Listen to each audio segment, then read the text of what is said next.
அண்ணன் எஸ்பிபி அவர்கள்கிட்ட நிறைய எனக்கு பாசம் உண்டு. அவருடைய பர்சனல் லைஃப்லேயும் சரி, நாங்கள் ட்ராவல் பண்ண இசை நிகழ்ச்சிகளுக்கும் வெளிநாடுகள் எல்லாருக்கும் அதில் அப்பப்போ என்னுடைய பசங்களுடைய இன்ட்ரெஸ்ட்டு அண்ணங்கிட்ட ஷேர் பண்ணுறது உண்டு.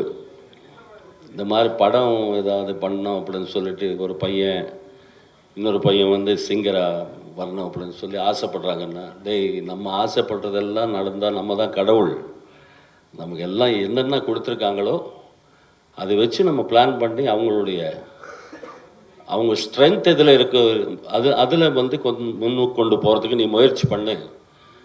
ஏன்னா அது எப்படி போகும்ன்றது ஒரு எடுத்துக்காட்டாக என்னை எடுத்துக்கோ அப்படின்னு ஒரு வார்த்தை சொன்னார் ஒரு வாட்டி.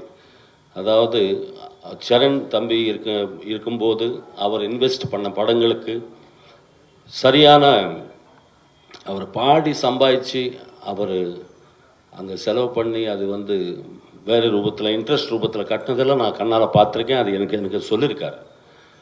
ஸோ அந்த மாதிரிலாம் நீ போயிடாதப்பா.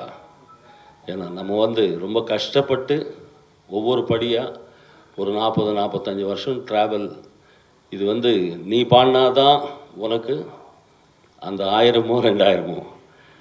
கொஞ்சம் எனக்கு கோல்டாக இருக்குது, என் பையன் 2 லைன் பாடுவாங்க அப்படின்னு சொன்னால் அது ஒத்துக்காத ஒரு தொழில் தான் சிங்கிங். நீ மட்டும்தான் பண்ணக்கூடிய ஜாப்பு. அதுதான் கடவுள் நமக்கு கொடுத்துருக்காரு. அதனால்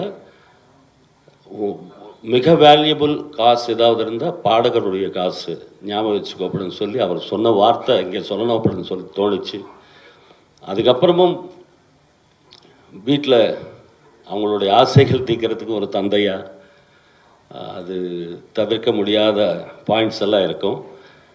அதெல்லாம் நம்பி ஒரு நேரத்துக்காக பார்க்கும்போது இந்த மாதிரி அமைப்பு தம்பி பிதாக் அவர்களும் என் பையன் துருவன் அப்புறம் சுரேஷ் அவர்கள் எல்லோரும் சேர்ந்து இந்த ஒரு ப்ராஜெக்ட் ரெடி பண்ணிவிட்டு அதுக்கப்புறமா அவங்க ஷூட்டிங் போகும்போது நான் போய் வாழ்த்து சொல்லிட்டு வந்தேன்.